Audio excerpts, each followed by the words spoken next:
লাগে ঝাকাস। পদ্মা নদীর ইলিশ খাইয়া রূপখানা কি ঝকঝকে বানাস।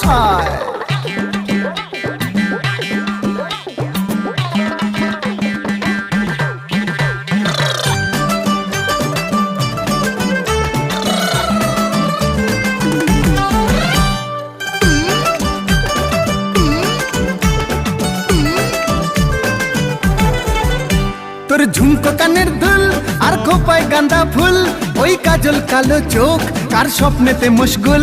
তোর ঝুমকো কানের দুল আর খোপায় গাঁদা ফুল, ওই কাজল কালো চোখ কার স্বপ্নেতে মশগুল। তোর মনটা পাবে যে আর ধন্য হবে সে, তুই হাসলে পরেই হাসবে যে আকাশ। একবার যেই ঘুইরা তাকাস লাগে ঝাকাস। পদ্মা নদীর ইলিশ খাইয়া রূপখানা কি ঝকঝকে বানাস। ওরে বাংলাদেশের